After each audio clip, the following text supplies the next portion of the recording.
is a Limoncello Napoletano. It's a number one. Okay.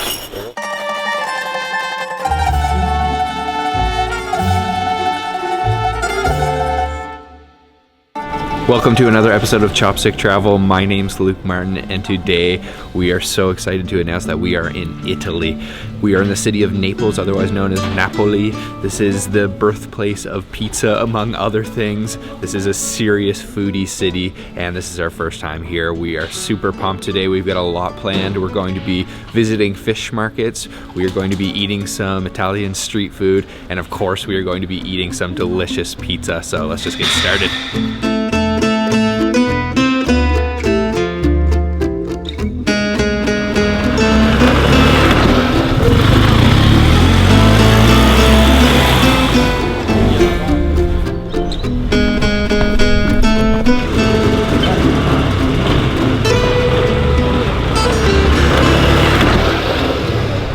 So the spot we are going to for breakfast today is inside of this really beautiful sort of covered shopping area. This is called the Galleria Umberto I, which is named after the former king of Italy. It is really, really beautiful in here, this massive glass domed ceiling, but we are heading to a little bakery that's right at the entrance.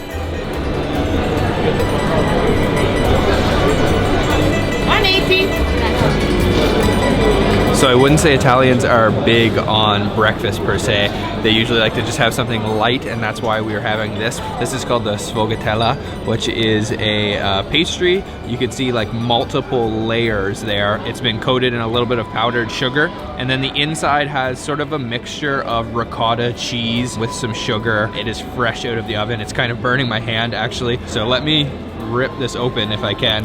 And you can just see, look at all those layers in there.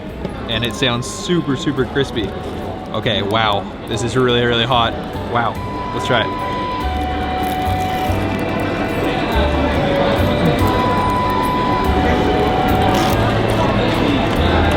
Oh man, yummy. So that has a really unique texture. The outside layers, I don't really know how to explain it, but it's almost like crispy, paper thin spiral pastry. So you can see this spirally like paper thin pastry outer layer, and then you can see that ricotta cheese filling, and actually it's not cheesy at all. It's very, very light, kind of airy, and I think it's actually orange peel, because you can see a little piece of orange peel there. But man, that is so delicate, like very, very light, and good for breakfast actually, not too sweet. So that is a really good way to start the day, and it is a little bit rainy here in Napoli, but the next thing that's in order for this morning is coffee.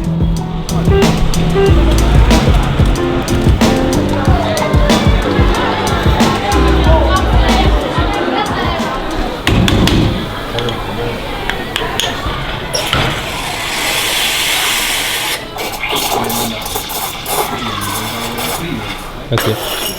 So we have our coffee now. We are at a place called Centrale del Caf, and this is really cool. I love the coffee culture here in Italy. It's sort of like an espresso bar.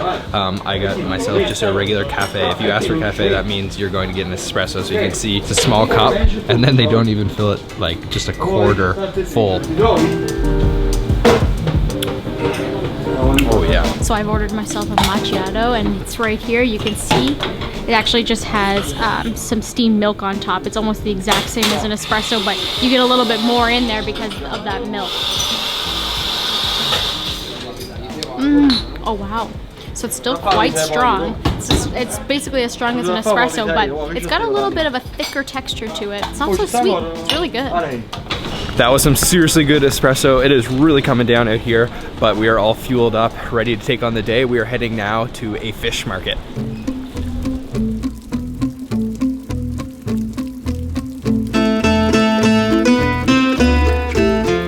So we are making our way down the narrow cobble streets of Napoli on our way to the Mercato Pignasecca, which is the fish market. I just love this place already. It's just so full of life here.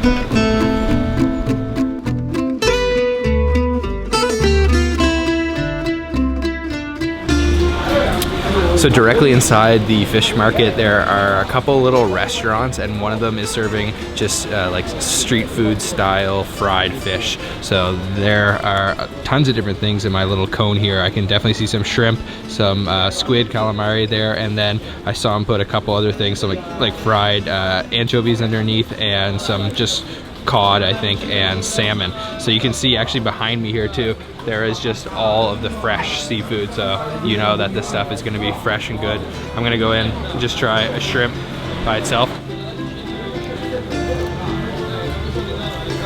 Oh man, oh, that's really good. It's just like slightly crunchy.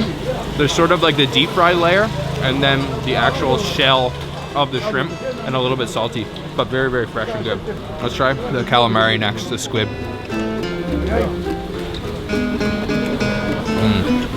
Oh man, that one is really good. It has sort of like a, kind of like a bouncy texture to it. Working my way down into the cup and revealing some more things, I see a piece of fried salmon here, so let me try that. That one's not as salty, and I love how it's just a very light batter on the outside, and chase everything down with Peroni, the local beer here. Good. Another one of the items in the cone are these fried anchovies. They're the full anchovy, just had the head removed. Sort of a seafood, like kind of ocean flavor, and a little bit crisp. The tail has a nice crunch to it, but I'd have to say that my favorite is definitely the full shrimp. You can just eat the whole thing. You just gotta watch the very end, the spikes, but these are seriously good. So crunchy. So the seafood here is really good and fresh, but I'd have to say my favorite part is just having it right in front of all the fresh fish too. So it's sort of like a fish market and restaurant at the same time. So I think now we're gonna head to get a little drink that's close by.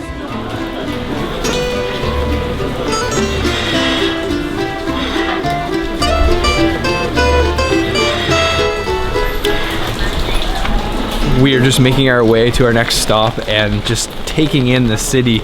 It is absolutely gorgeous here. All these narrow streets and the tall buildings, cobblestone alleyways. It is absolutely gorgeous. You should definitely come to check out Naples, if not only for the food, but for the beauty of the city. So we found this little bar and we are covered sitting out on the sidewalk, waiting for the rain to pass a little bit. And I wouldn't say Italian dining culture is strict, but it definitely is a little bit particular. And one thing that they like to do is have alcoholic beverage before lunch, and it's called an aperitif. So we have ours here. This is called a Spritz, an Aperol Spritz. And this is 1 part Prosecco, 1 part Aperol, which is a type of Italian liqueur, and then 1 part soda water. Yeah.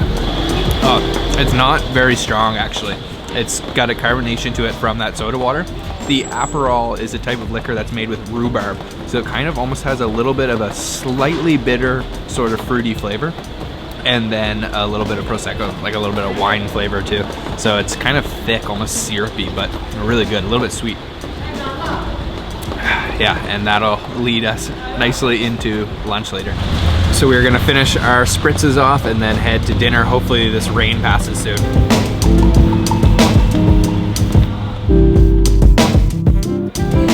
For lunch today, we are at a restaurant called Trattoria Da Nenella. This is a trattoria, which is a very typical Italian style restaurant serving just simple Neapolitan food. So their menu is very easy to order. You just have 2 options. You have the menu completo, which is 15 euros, and then the menu completo, which is 12 euros.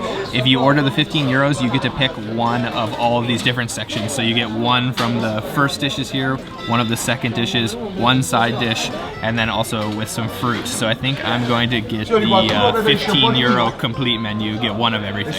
So our appetizer has just arrived. This is a pretty good looking plate. We've got a few different things on here. We've first got the prosciutto, that Italian ham, super thinly sliced.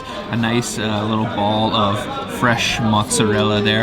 I think these are like unpickled olives in the middle, and then we've got a couple different fried sort of like croquettes. So I'm actually just gonna go in for a little bite of this mozzarella. Oh man, look at that. And then get some of that prosciutto if I can, and eat that together.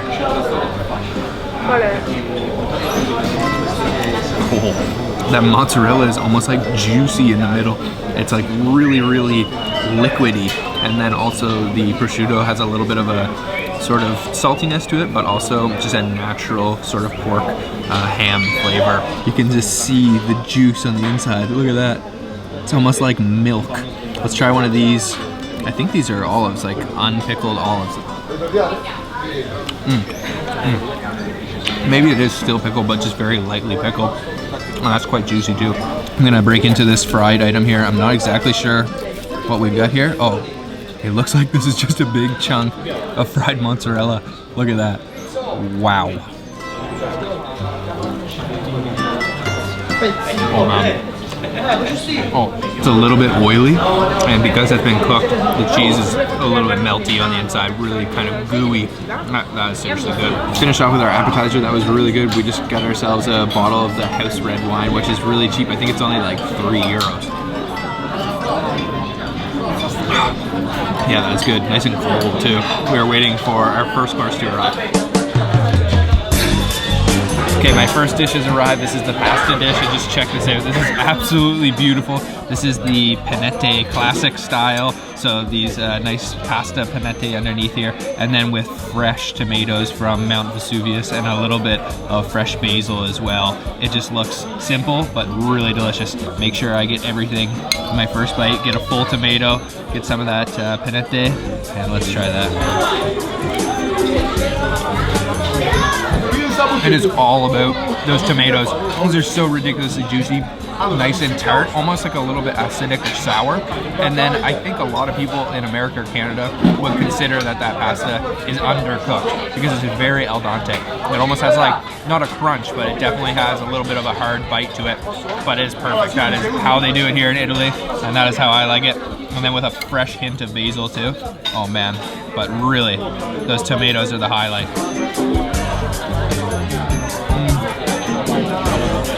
So juicy. Finish off with the first course. That was a seriously good pasta. We got the music going now, a live guitar, and chasing everything down with wine in these little plastic cups. So on to the second course. So our next dishes have arrived. Sabrina ordered the salad, which is just the sliced mozzarella with tomatoes, a little bit of salad there. It looks like maybe some oregano sprinkled on top. Back here we've got the big massive ball of mozzarella, fresh mozzarella with the prosciutto. I just can't get enough of this, it's so good. And then over here, one of our side dishes, this is the sauteed mushrooms, just tons of olive oil sprinkled on top there. I'm gonna grab some of this mozzarella. It's really getting lively in here. Let's try this. Oh wow. That is a nice refreshing salad. Even though that's a big chunk of cheese, it's kind of light and airy at the same time. It doesn't feel heavy, but once again, that mozzarella is just like, almost has milk in the middle. It's very, very juicy. And then super, super fresh tomatoes. This trattoria is definitely authentic. The flavors are not overpowering. They're very simple, but the atmosphere in here is really lively, very Neapolitan, and the food is delicious too, and a lot of it. It is getting seriously packed in here, really, really crazy. We just finished off with our meal, trying to make our way out of the restaurant, and just look at the crowd of people waiting out here. So this is a very popular restaurant, probably because the amount of food you get and the quality of it and the price. It was really, really good. We are so full after that, but actually they give you a little token that you can use to buy a coffee. So I think we're gonna get a coffee now. Aperitivo, signori, prego. Caffè. Subito, coffee, monsieur. Yeah. Coffee to free tips for me, thank you very much. Madame, un saluto a Canada. So the way that this works is, as I mentioned, they give you some tokens, and there's this guy that's set out here, and he's got his own little espresso machine, and he's selling all kinds of different liquors and stuff. But we just got our free coffee, which comes with the price of the meal, and it's a custom here in Italy to put a ton of sugar in your espresso. So let me put a little bit of sugar in here. Ooh, that will wake you up. Oh, I love the coffee culture here in Italy. And I think now we're going to get a very typical thing to have after your meal called Limoncello, which is a liquor that you drink usually after your meal. So let's order one up just from the same guy here. It's a limoncello napoletano. Very, very, very nice. So this one here is the limoncello, which is very, very popular here in Naples. I think it originates from this area in southern Italy, Campania. And then also this is the meloncello, which is the same thing but made with melons. And these are both kind of a sweet liqueur, and it's very common, as I mentioned, to drink after your meal. So I'm going to try the limoncello first.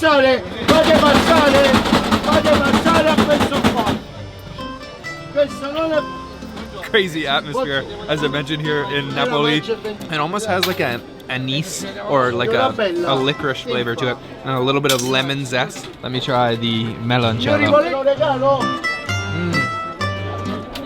Oh, that one is very thick, much thicker than the limoncello, but both very good. It's a number one. Number one. Number one. Very good. These are strong, just as the atmosphere around it is, and this lemon liquor is very, very, very strong. It shoots right up your nose, but it's really good. Whew. We're feeling the effects of the alcohol. There's a lot of alcohol here, so I don't know. When in Rome or in Napoli. When in Napoli. Ciao. Non stai con loro. Ciao, un bacio. Ciao Canada, un bacio. Un bacio Canada. So something you should note about that restaurant, which makes it really good, is that their menu varies every single day. You'll get something different. Even maybe for dinner time, you'll get something different. And it also varies by season. So you're always gonna get fresh ingredients and always the freshest dishes. So it's really awesome.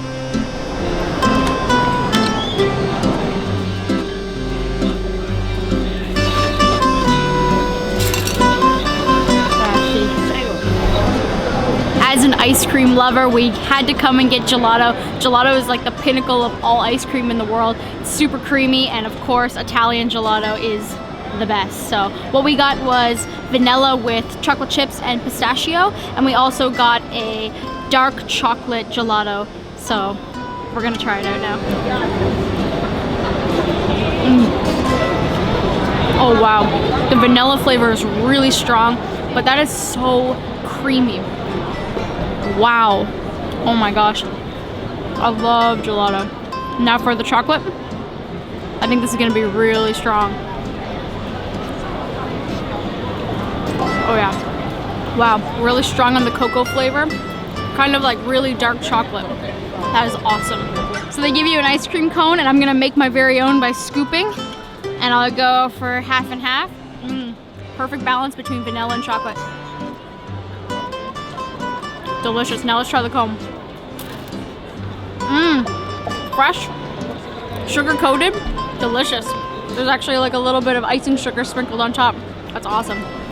We are seriously full after our lunch and our dessert. So now we are heading to a landmark attraction here in Napoli called the Ovo Castle, right on the water. We are walking down there now. We just worked our way down to the water. You can see Mount Vesuvius, the active volcano, off in the distance. We are in the Bay of Naples area, making our way down to the castle, the Ovo Castle. But the views here are just beautiful, beautiful weather, and I am just in love with this city. It's really got like a romantic feeling to it.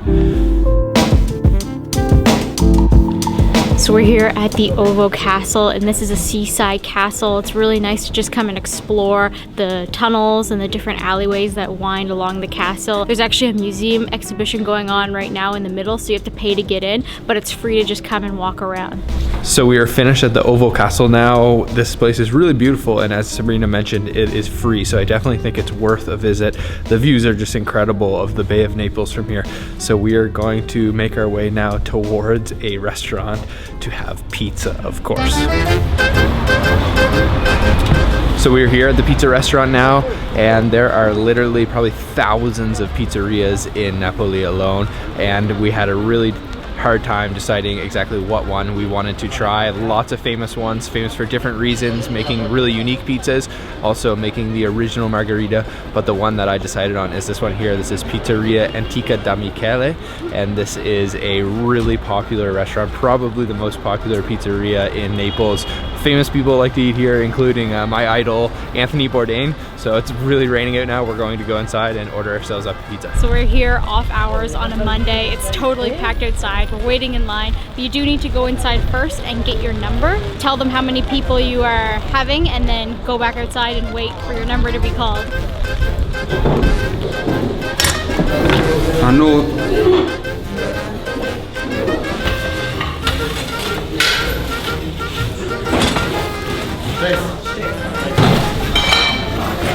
Even though we came at the off hours, it is still quite busy, and we had about a 10-minute wait. We are sitting down now. The restaurant is really cool. It has this old feeling to it, and they only have 2 different things on the menu. That is the margarita and the marinara, and we are going to order the margarita. That's it. The time has come, the moment I've been waiting for, and the reason you should come to Naples has arrived. This beautiful, beautiful margherita pizza. So it is very simple, but there is some very strict rules that they need to adhere to when cooking these Neapolitan margherita pizzas. So the first is that they only go in the oven for about a minute or 2, not very long at all. And then we have only a few ingredients. We have San Marzano tomatoes, buffalo mozzarella cheese, and then a little piece of basil in the middle. So those red tomatoes, white cheese, and then green basil to represent the colors of the Italian flag. And this was made specifically for the then Queen of Italy, Queen Margherita, hence the name. And my mouth is watering, so it's time to dig in. So unlike in America or some other countries, this is a very much fork and knife sort of a meal. So I'm going in with my fork and knife here. I gotta make sure I get a little bit of the crust, but I wanna get lots of that center. And I'm actually surprised that they only put 1 tiny little basil leaf, so I'm actually gonna get it in on my first bite.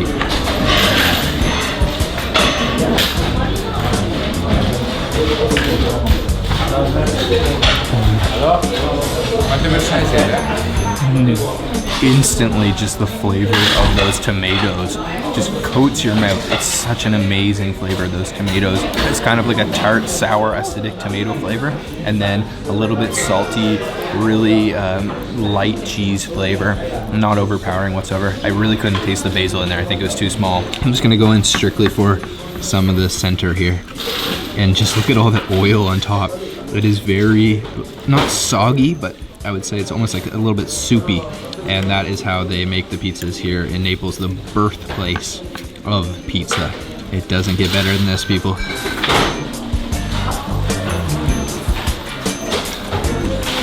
Oh man, I'm in heaven right now. This is a piece of art. It is really a masterpiece. Everything here, very simple, yet very flavorful. It's all about the quality of those ingredients. I've kind of destroyed mine, but I'm still just in love with this pizza, and it's quite big too, which is their normal size for €4. I'd say that's a great deal. Take it away. What a way to end our tour here in Napoli. This city is just teeming with delicious food, and man, you have to come here. If it's only for the pizza, it will be worth it. That was incredible. I'd say that was a perfect pizza. If there's one thing I could critique about it, it was that the bottom was a little bit burnt, almost tasted a little bit bitter and like overly smoky, but other than that, it was a perfect pizza. Super, super delicious. But as I mentioned earlier, there are thousands of other pizzerias just in Napoli alone, so you have all kinds of different options to come here and just go on a pizza holiday. So I hope you guys enjoyed the video. If you did, give it a thumbs up. Let us know down in the comment box what your favorite pizza restaurant, if you're familiar with Naples, or what you thought looked the most delicious in today's episode. And subscribe if you haven't already. Hit the bell icon so you're notified, and we will see you again very soon from Spain. Bye-bye.